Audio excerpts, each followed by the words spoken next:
Hello बच्चों, आप लोग कैसे हैं। सबसे पहले तो इसके लिए मैं आप लोगों से क्षमा प्रार्थी हूँ, क्योंकि बहुत दिनों बाद जो है मैं आप लोगों से फिर मिलने आया हूँ। मुझे विश्वास है कि इस देरी के लिए आप लोग मुझे क्षमा कर देंगे।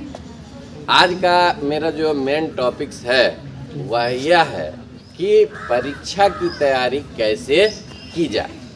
इस पर जो है बहुत सारे बच्चे हमसे पूछते हैं कि सर जी मैं जो पढ़ रहा हूँ वह याद नहीं हो रहा है, या मेरा सिलेबस जो है समाप्त नहीं हुआ है, तो उसके लिए हम क्या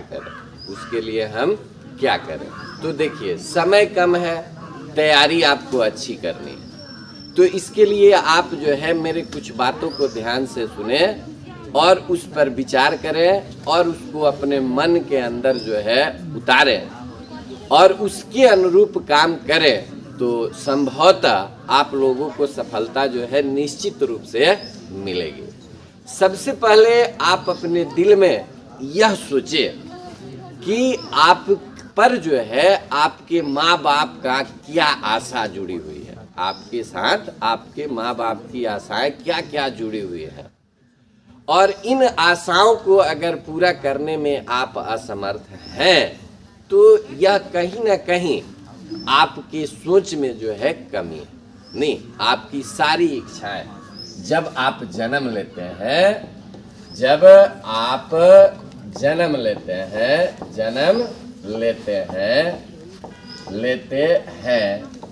उस समय से लेकर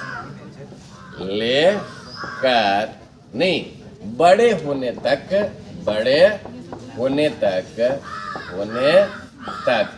आपकी सभी इच्छाओं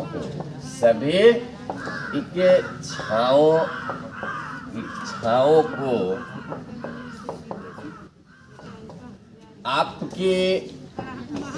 आपके माता पिता के द्वारा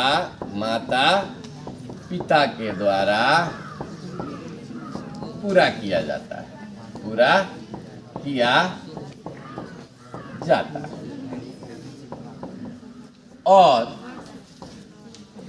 जाता है। और वे आपसे केवल एक ही इच्छा रखते हैं कि आप जो है पढ़ लिख करके एक अच्छा इंसान बने। तो क्या जो व्यक्ति आपकी सभी इच्छाओं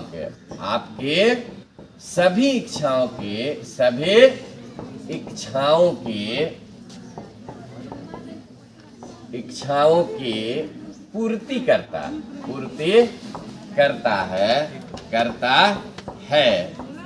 तो क्या आप उसके एक इच्छा की पूर्ति नहीं कर सकते हैं, पूरा नहीं कर सकते हैं, एक इच्छा को पूरा नहीं कर सकते हैं, नहीं कर सकते हैं। आप जो है बिल्कुल उनकी इच्छाओं को पूरा कर सकते हैं अगर आपकी सोच जो है पॉजिटिव हो।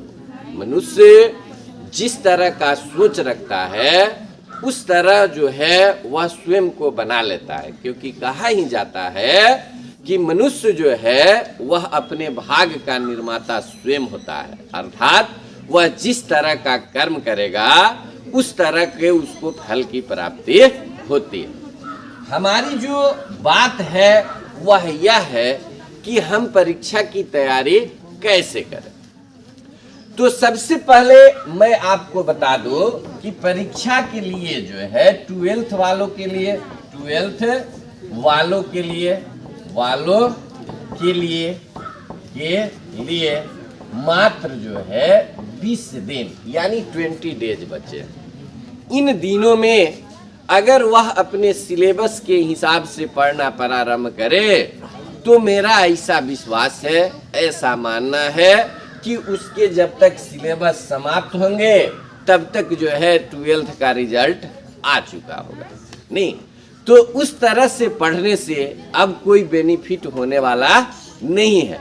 अब आपको केवल जो है उन टॉपिक्स को ध्यान से देखना है जिसमें जो महत्व परीक्षा के दृष्टिकोण से महत्वपूर्ण है, जो परीक्षा के दृष्टिकोण से महत्वपूर्ण है, उन टॉपिक्सों को देखें और देखने के बाद जो है आप उसी का रिवीजन करते रहें और करने से जो है आपको काफी बेनिफिट की प्राप्ति होगी।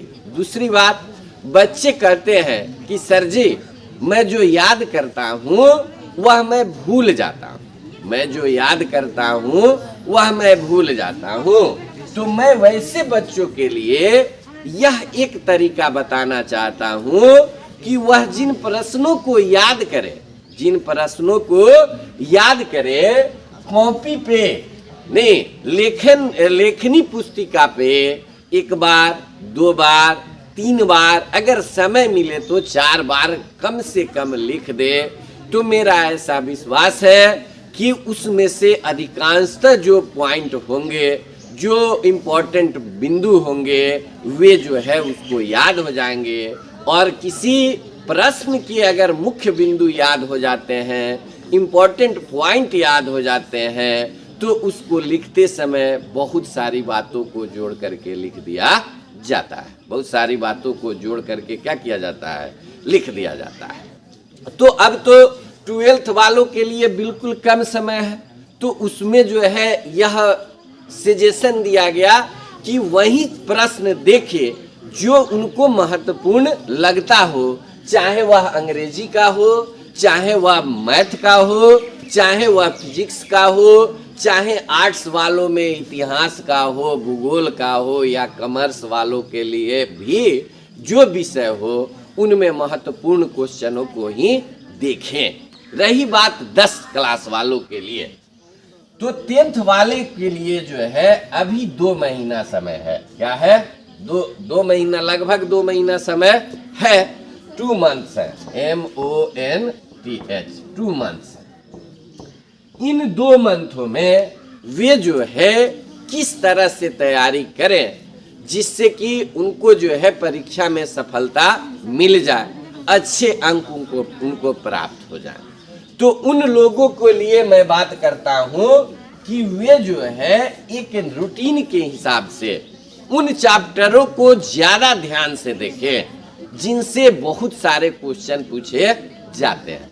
जैसे कि 10 वालों के लिए मैथ में जो है मैथ में जो है ट्रिगोनोमेट्री है, तो लगभग ट्रिगोनोमेट्री से जो है आपका 20 नंबर का क्वेश्चन, 18 से 20 नंबर के क्वेश्चन पूछे जाते हैं। तो उनको जो है ट्रिगोनोमेट्री विशेष रूप से देख लेना चाहिए।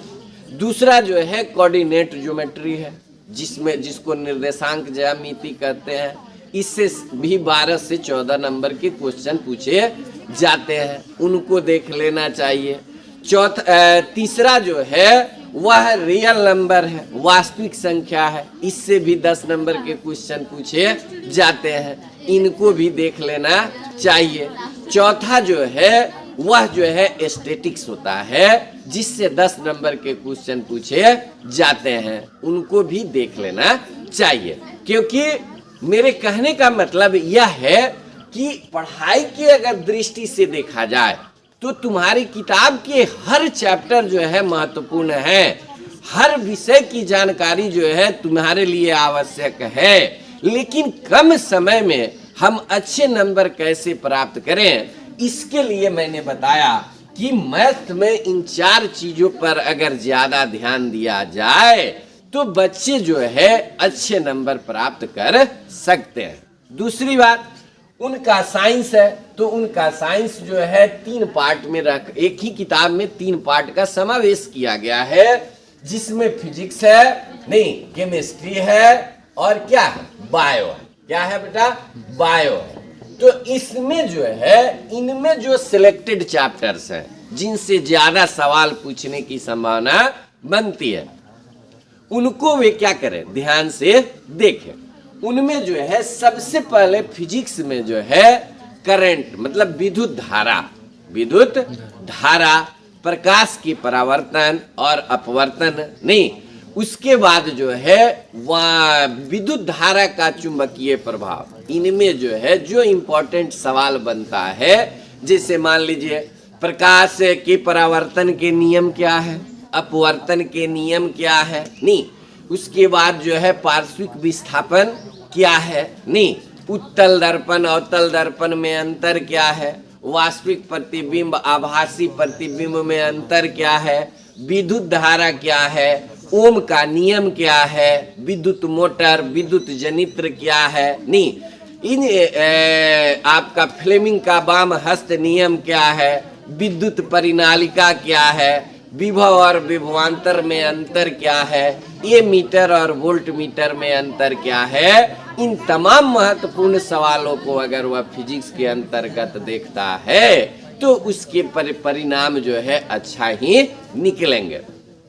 दूसरी बात, केमिस्ट्री में जो है ऑर्गेनिक कंपाउंड को देखिए, केमिस्ट्री में क्या देखिए, ऑर्गेनिक कंपाउंड को देखिए, उसके बाद जो है तत्वों का वर्गीकरण देखिए, नहीं, ये सारी चीजें जो होती है, नहीं, ये 2 चैप्टर जो होते हैं इनसे बहुत ज्यादा सवाल पूछे जाते हैं, तो वे उन्हीं प्रश्नों को देखिए जो उन परीक्षा के दृष्टिकोण से क्या लगते हैं, महत्वपूर्ण लगते हैं। वैसे पढ़ाई तो सारे विषय वस्तु की जानकारी अच्छी ही है, उसको जानने की आवश्यकता है, लेकिन बस मैं इतना ही आपको सजेशन करता हूँ कि परीक्षा के समय को मद्देनजर रखते हुए कम समय में मुख्य मतलब चैप्टर नहीं, पाठों का अध्ययन सावधानी पूर्वक अध्ययन करके आप अच्छे अंक प्राप्त कर सकते हैं। और इसी के साथ जो है मैं समझाना जो है बंद करता हूँ और आपको एक सजेशन देता हूँ कि आप हमेशा जो है पॉजिटिव सोच रखें, हमेशा जो है सार्थक सोच रखें, क्योंकि जैसी आप सोच रखेंगे उसी तरह का आप पर प्रभाव पड़ेगा। मैं एक घटना बताता हूँ आपको कि 2 पेशेंट जो है एक डॉक्टर के पास जाते हैं, 2 पेशेंट जो है एक डॉक्टर के पास जाते हैं। एक को जो है बहुत खतरनाक बीमारी अर्थात कैंसर था और दूसरे को जो है एक मामूली सी बीमारी थी, बुखार था। दोनों का नाम सिमिलर था, दोनों का नाम क्या था, सिमिलर था। दोनों का नाम सिमिलर होने के कारण इसके जो पुर्जे थे वे गलती से बदल जाते हैं। तो जो अच्छा था मतलब उसको नॉर्मल बीमारी थी उसको मिल गया कैंसर वाला पुर्जा, और जिसको कैंसर था उसको मिल गया नॉर्मल वाला पुर्जा मतलब बुखार वाला पुर्जा। तो जिसको कैंसर था उसको जब पुर्जा मिला, जिसको कैंसर था और उसको जब पुर्जा मिला नॉर्मल साधारण बुखार का, तो उसके तबीयत में जो है सुधार होने लगी।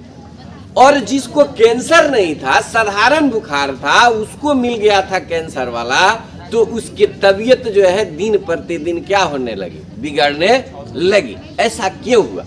क्योंकि जिसको कैंसर था उसको मिला कि भाई मुझे कुछ नहीं है, मुझे साधारण बुखार है, और उसका दिल जो है इस बात को एक्सेप्ट कर लिया कि मुझे कुछ नहीं है, मुझे साधारण बुखार है, मैं दवा खाऊंगा और स्वतः अच्छा हो जाऊंगा। अर्थात उसका सोच बदल गया, इसलिए उसके तबीयत में क्या होने लगी, सुधार होने लगी।